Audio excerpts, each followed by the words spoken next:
So I briefly introduced this article the other day when we were talking about distribution and Greg's, just to bring in a bit of fashion to do with the research theme this year. But this article is probably more useful when exploring the Boston Matrix. Okay, so we'll explore this in context. So just a quick overview. Boston Matrix considers each product within a portfolio. So it's quite important that you understand that you may have some cash cows in your portfolio, you may have some question marks, some of the riskier ones, and we could have our stars.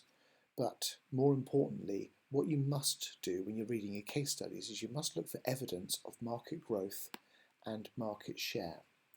If you can find evidence of rapid growth in market share, but they don't have a lot, for example, it could be that you've got your question marks. Well, is this growth going to continue? Will it become a large market share? Well, maybe, maybe not. And if it does, it becomes possibly the star, because the market growth and the market share are going to be large, and we call that obviously the star. It could be that you've got your existing cash cows that are bringing you in some good money, but actually their market growth is low. Now, we would have different marketing strategies in each of these. So it could be, we use Apple as an example, for example. So this is possibly the iPhone 15. Okay, so the iPhone 15's been out for a while. Lots of people that have bought the iPhone 15 have already got one, and those that don't want to spend the money or can't afford it will stay with their iPhone, whatever number. Okay, so the cash cow is sitting there, and if we bring it over to our link to the product life cycle, we've already seen this early growth, and sort of the iPhone 15 is, I'm estimating, at the end of January 2024, that they're in the maturity stage, and sales have started to slow down from the rapid growth of before. So they're making money off of this. When the iPhone 16 comes out, we'll call this the iPhone 16, we will be in this rapid growth stage, probably at a different angle actually, rapid growth stage, and we will see that rapid growth stage and the market share for the iPhone 16 is rapidly growing. Now, there might be an impact of each of these. So, the cash cow iPhone 15, the people that have those early adopters, may not be happy with the 15 anymore, and they might be willing to spend the £900 to £1,000 on a new handset. It could be that the people that have got the iPhone 12s, which are probably in the dog stage, which means, if you look at the measures here, market growth, very low, probably in decline stage. Yeah, we use the language of product life cycle. And actually market share very low because it's the iPhone 12. They're probably just selling old stock. Tesco Mobile might be selling these with a low line rental to encourage customers to buy them. They're not going to be spending hardly any money on advertising, if any, other than a cheaper line rental. So what we have over here is iPhone 12, iPhone 16. So these guys get discounted so they can sell them. Yeah, so it says generates low income, lower market share, rarely worth investing in. So let's sell it off a bit cheap. That means those that don't have the money or they're not willing to spend the money on the iPhone 16, you can still buy them. Yeah, let's get rid of the old stock. This new stock, suddenly, our cash cow down here, because of the impact of the iPhone 16 comes out, our cash cow is possibly still some of the iPhone 15s. They're still more of a premium than the iPhone 12. People are still willing to spend money on them, but not as much as before. So what happens is this gets repositioned by price. Just imagine your positioning map. And these guys are the premium early adopter. That's where all the advertising's focused. Okay, we've got high income because we're charging a lot of money per handset. We're going to need to spend a lot of money on advertising before the introductory stage to build up the hype of the iPhone 16, accidentally leak pictures of the new camera or something. It seems every time they release a new phone, someone accidentally leaks a picture. And we need to think about the links into product life cycle. Okay, but you need to understand, consider each. Now, if Apple, for example, brought out a phone like Samsung that caught fire, let's hope that doesn't happen, being a big Apple fan, it might be that the brand new phone damages the image of the cash cow. Okay, you need to think about this relationship between different products in the product life cycle and in the Boston Matrix. Okay, just visualize different product life cycles and different versions of the product, the Boston Matrix. You can describe them and how they interact. Then in the upper sixth, we can think about this from a global perspective, where you might have cash cows in one country of exactly the same product, and then you're going into another marketplace. We would also use a conversation about hands-off with that as well. Not so much for the lower sixth. So if we're thinking about our stars, yeah, this is pretty much a rip-off of the poster. Requires investment to maintain their position. Okay, we're spending a lot of money to maintain their position. You will hear a lot of advertising about the early stages of the product life cycle, the potential stars. Sometimes you will hear a lot of advertising to maintain market share. Okay, so if we think about McDonald's, they've got a high market share but low growth. Okay, so if it's high market share, low growth, then maybe we've got high market share, low growth, which is going to be a cash cow. It's generating high income, and we're thinking that maybe it is in the maturity stage, but McDonald's are constantly bombarding us with advertising to maintain this position. So if they were truly an attractive brand and they didn't need to constantly remind me, then maybe we could milk this cash cow for lots and lots of profits. Now, McDonald's is still quite a profitable company. However, it's not as profitable as it used to be, and they need to constantly remind us to keep coming in, or we might go to another fast food restaurant. Okay, cash cows, mature, successful businesses, less need of investment. I've used the term businesses there. Well, we're going to go on to Superdry in a bit, and that is the business, and they've got a range of portfolio products in their portfolio linked to fashion and seasonality and everything else. But just because Beckham wears their clothes from time to time is not saving the brand. So, yeah. Question marks or problem child. Is it possibly going to go down the route of the dog? If we throw enough money at it, will we be able to save it? Or we could turn this around. If you look at the example of Heinz salad cream, for example, it was in the decline stage and the dog stage, and they were going to cancel it. They've had enough of this. They decided they were going to put this dog down because it wasn't making them enough profits. They leaked it to the press. A Radio 1 DJ who clearly loved salad cream, I think it was Sarah Cox, suddenly was talking about it all the time. There was a run on supermarkets because they thought people thought they were going to run out of salad cream. There was a national campaign, sort of, led by Sarah Cox to save salad cream. A week or so later, Heinz announced that they were not going to cancel it. This dog, through some clever marketing and the backing of a celeb, suddenly became a cash cow brand. Salad cream sells just a little bit less than tomato ketchup. It's now one of their cash cow brands. Before, they were going to cancel it. Or were they? Or was it just clever marketing? You decide. And the dogs we've mentioned, and we just need to decide, is it worth investing in this? And clearly, salad cream, it was. Okay, but others, maybe it's not. We'll see what happens to Superdry. So it is that affordable fashion brand as such, but we don't really care too much about that. Now you'll notice that under this picture, there's some text. Top tip for case studies, don't just read the body text. If there's a little asterisk or something and there's then a number at the bottom of it, you've got to read that as well, because everything in the exam paper has been put there by the examiner. Now, this isn't in the same context as a very concise case study that you'll see in an exam paper, but it's relatively short. But what we need to do is we need to look for evidence of market growth, evidence of market share. So they're working to draw up restructuring plans. This could include shutting stores.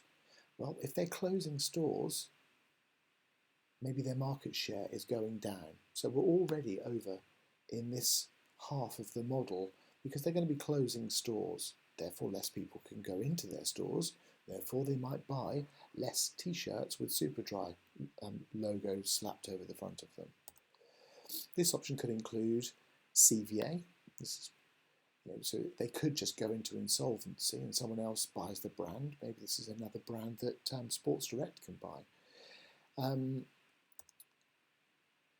That is possibly linked to the MOPS in the future if you wanted to. In the future, if things got worse, then maybe they go down this route of the CVA. They've been trying to negotiate rent reductions on problematic shops. Yeah, so problematic, I'm thinking there's, we're talking about problematic as in they're not selling enough.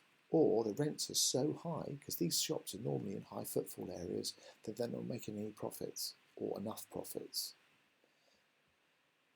So they trade from 216 stores, 96 are in the UK. So we've got a global brand here, and UK store closures, that's what we should be focusing on. Last week, Superdry revealed sales tumbled by 23.5% to this. If you were very quick at maths, you could talk about what it was before, but that's not an essential part of the question that I'm putting forward. But you're definitely going to be using that. So the sales have tumbled. Market share low. Is this short term? Is this longer term? Yeah, this is going to depend which one of these we put it in a second. And their pre-tax losses widened to that. Now they've widened, which means they were losing profits, negative profitability before. So widen means it's getting worse. Okay, widen means they weren't making profit in the previous period. Maybe more evidence of possibly going into dog stage. Superdry was founded in 2003, catching the public's imagination with loud designs, Japanese tie-ups with David Beckham. Its peak in 2018. Well, so it's catching the public's attention. It peaked in 2018 and it was valued £1.7 billion. Sounds like a rising star to me. Doing brilliantly. Then their founder left the business that year, only to oust his replacement in 2019. Well, he left the business alone for a long time. He was disillusioned with the brand. So the initial entrepreneurial growth of this company, the rising star, market share growing to 96 stores in the UK, nice chain of argument. However, the new person came in, they're disillusioned, maybe then leading to this. But his turnaround efforts have, amid the pandemic and surging inflation, okay, we've got external factors here, and let's face it, they've got 96 stores that couldn't open during lockdown. In 2022, they went to a venture capital company, to secure £80 million loan facility. They needed money to get them out of that slump from, obviously, COVID, scrambling for cash, didn't have enough cash to continue with their 96 stores and 216 globally. They then capped the amount that they could borrow. Well, if a venture capital firm are capping the amount you can borrow, that's probably because they think you're high risk. More evidence of our dog. And then it gets worse. They then secured £25 million debt facility from Hilco, the High Street's lender of last resort.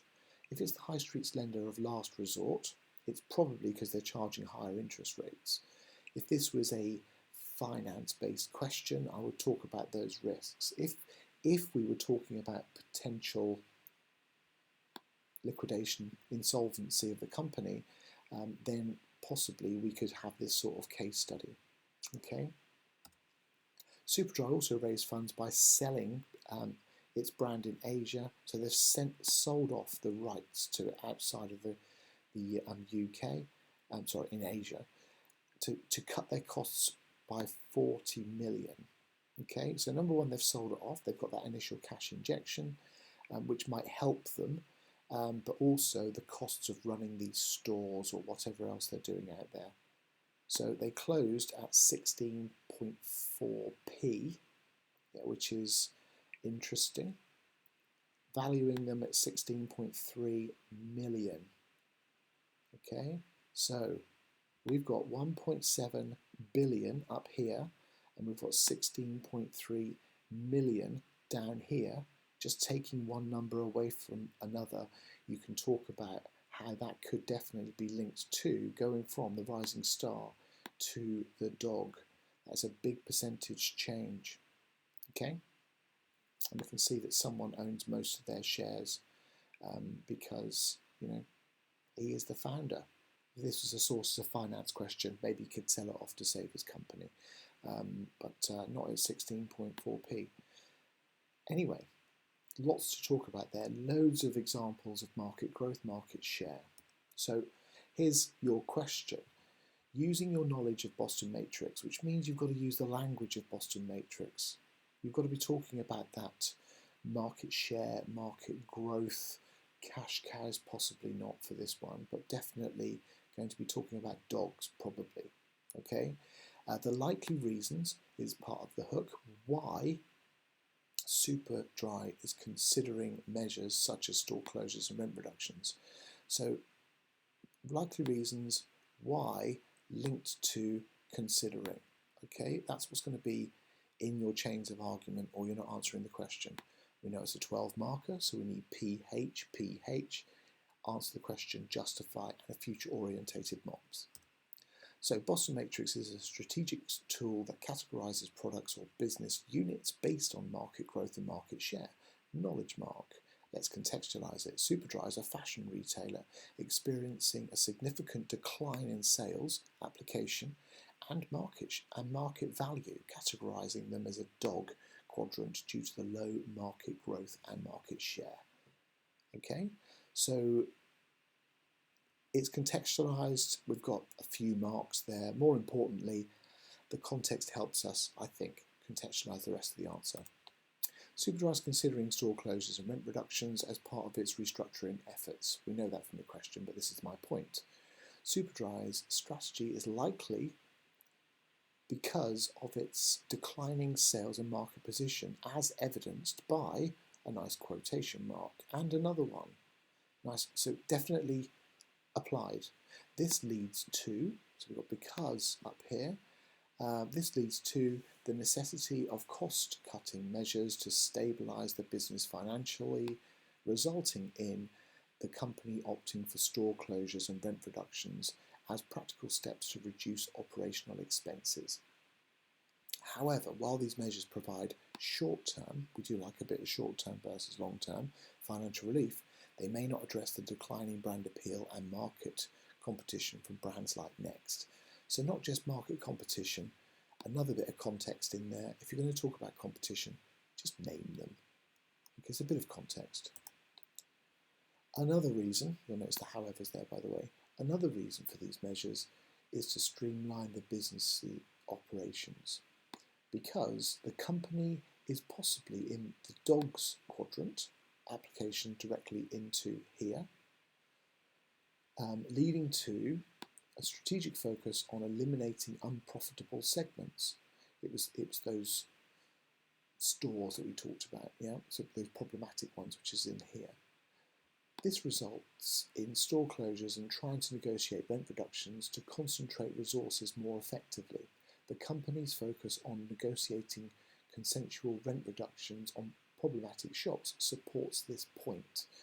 Now, I didn't want to just chuck a quote on the end here. I wanted to demonstrate an interpretation of the data.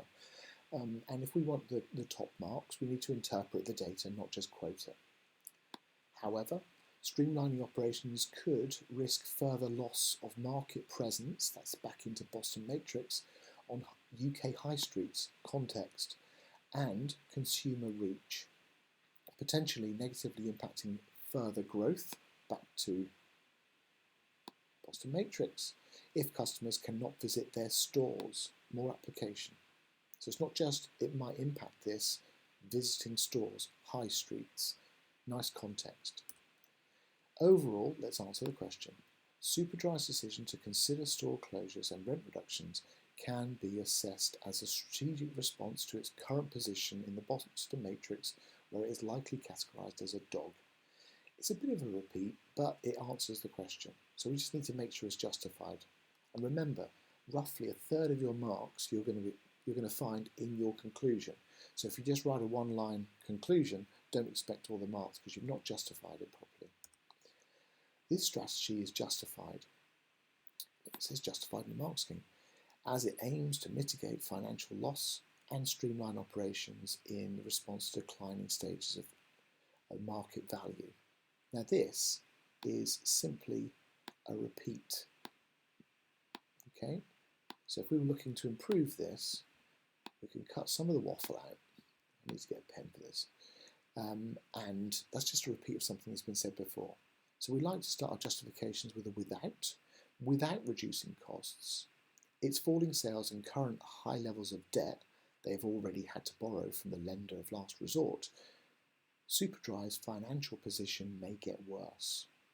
Okay, that's the answer and that's the justification.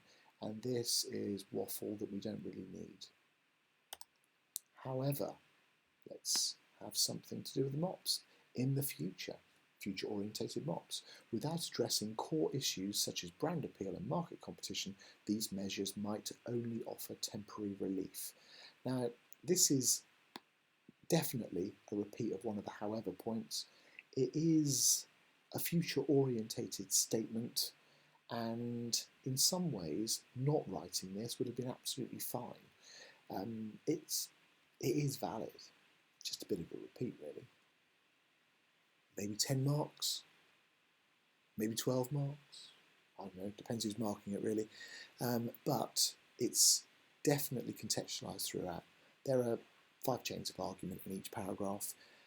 We've got balance, we've got wide-ranging arguments. Remember the definition for that is more than 2. Well, there's 1, there's 2, there's 3, there's 4. And possibly, you know, a pretty good justification there.